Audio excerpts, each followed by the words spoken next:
Hey, what's up Wolfpack? I'm the Wiggling Wolf and I hope y'all are doing well today. This video is an Overwatch video covering the basics of Ana. I only played her for a few hours last night, so this is kind of just what I grasped at first glance of playing her. First I'm going to go over her tools and kind of what she uses to succeed. Her main weapon is her Bionic Rifle. It acts essentially as a damage over time sniper rifle. It's not a true damage over time tick, that's just kind of how it kind of looks, if you can see in the video. It just kind of like ticks down. That's basically the best I can explain it. It's basically a 3-shot kill on everybody, unless they're below 250 health. Tanks, depending on their health, are around 4 to 5 shots. If fired at a teammate, her Bionic Rifle can heal a small portion of their health. It can also be fired pretty fast, so you can kind of just tick up people's health pretty quickly, but you do end up firing a lot of shots, and you have to reload pretty often. The gun can also be hip fired, which is pretty useful.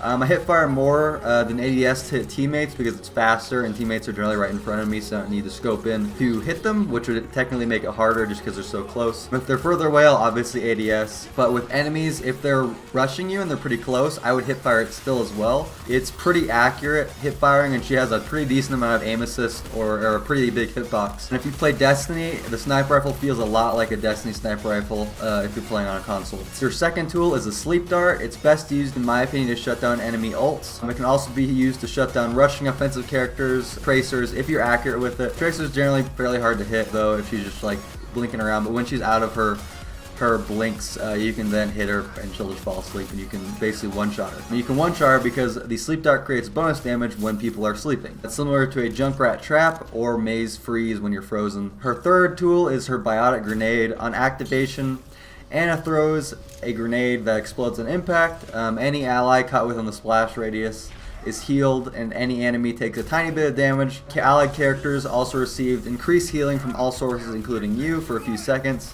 While basically the opposite happens to the enemy. They can't be healed for the same duration that your teammates can be healed. Her ult is Nano Boost. Aiming close to an ally will target them, kind of like Mercy's ult, where you see just Ys and the little floating yellow orbs. On activation, the target will move faster, deal more damage, and they will also take less damage for a short amount of time. They're basically invincible, very invincible. You become like a rock with you have Nano Boost on you. It's crazy. This next part is kind of an overview of like how to play her. For me, Ana took about 2 or 3 matches to get the hang of. My first advice is don't play her as a traditional sniper, at least in terms of DPS and damaging the enemy. She's a healer for a reason, so you need to focus on your teammates first in terms of healing, then focus on the enemy second. Her ult is fantastic for boosting tanks. I did this to my buddy who was playing Reinhardt and he got 5 kills in a very short amount of time. Her ult's also pretty good for boosting faster characters like Genji or Tracer, and they can just kind of go crazy, especially if Genji is ulting. Like, he can just like freaking fly around the map and just do some crazy shit. He becomes even faster than he already is, essentially.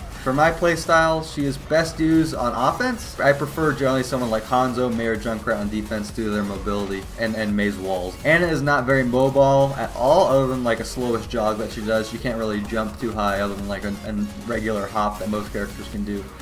So really watch your positioning with her and stick behind your team like a healer does, and you'll do fine. She's also great for callouts and watching for blinking enemies like a sniper, so make sure you're calling things out as well. I advise, at least in the beginning, utilizing a second healer with her, at least until you get the hang of her. If you don't, then your team will probably be dying a whole lot, at least in the beginning, because you really need to learn how to manage your teammates. If you're already a healer, you probably know how to do this. I am not a healer generally.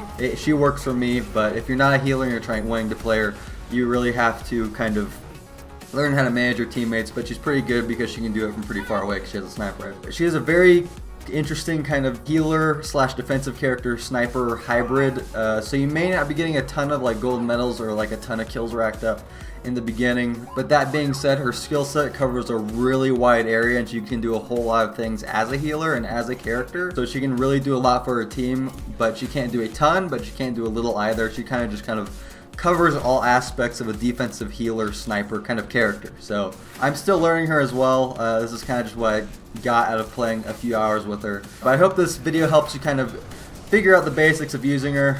She's a pretty interesting character and I'm really excited to learn her better. If you have questions, leave them in the comments below and I'll do my best to answer questions about her and her playstyle.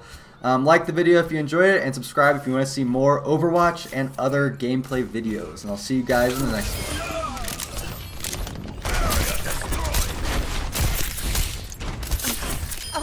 You should leave this to the experts.